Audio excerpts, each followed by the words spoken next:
Hi everyone, I'm Alex, part of the Magnaflux team.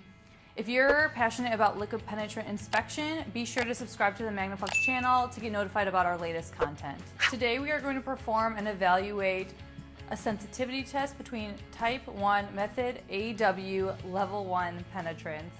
Method AW Level 1 penetrants are water-based, water-washable penetrants.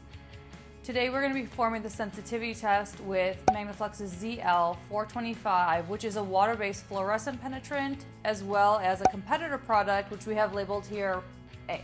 To test these two products, we're going to use two 30-micron nickel chrome panels. The first thing we're going to do is verify that our panels are clean before we use them to evaluate our water-based penetrants. To clean these panels, we use a paper towel and then we dampen it with acetone. And then we wipe the panels down and clean. We waited a few minutes for the acetone to evaporate and the panels to dry. Now we are ready to apply the penetrant to the nickel chrome panels.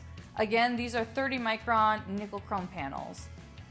We're going to apply the ZL425 first to panel A to keep consistency, and then we make sure to coat the entire panel from edge to edge. Then we will do the exact same thing with the competitor product to panel B. Then we'll set a timer for 5 minutes and let them dwell.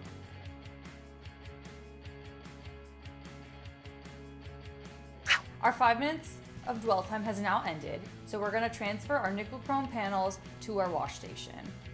As you can see, both samples completely cover the panels and left an even coating for the entire 5 minutes. There's no shrinkage on the edges nor any bare spots.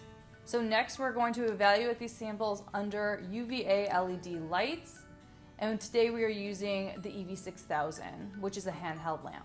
We are going to rinse these panels with 70 degrees Fahrenheit or 21 degrees Celsius water until all the excess penetrant is removed. Spray each side of the panel until you don't see any excess penetrant dripping down from the bottom. This is easy to do under black light since it's very easy to see if the penetrants are all gone or not. Now we're going to remove the nickel chrome panels from the wash station and wipe each panel down.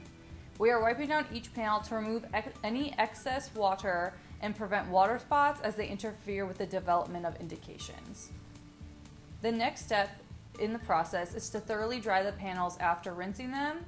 We're going to dry these panels in a 140 degree Fahrenheit oven or a 60 degrees Celsius oven for 5 minutes to dry. At the end of our 5 minutes, we'll remove the panels from the oven to take them to a developer station. Now we're going to apply the dry developer to the panels to help bring the indications to the surface. The developer enhances the visibility of penetrant indications by pulling the penetrant from a surface. You want to make sure the developer covers the entire test area and remove any excess developer. We're going to repeat these steps for both panel A and panel B. The panels have been coated in dry developer now, and we are going to let them sit for 5 minutes to allow them to develop. Now we get to inspect the panels. We are observing the panels under UVA LED black light. The differences here are pretty apparent. With the ZL425 Magnaflux product, you can identify bright indications with superior sensitivity and low fluorescent background interference. The competitor product produced about 25% of the same indications under the same conditions. So imagine that this is your own part and your own customer with these results.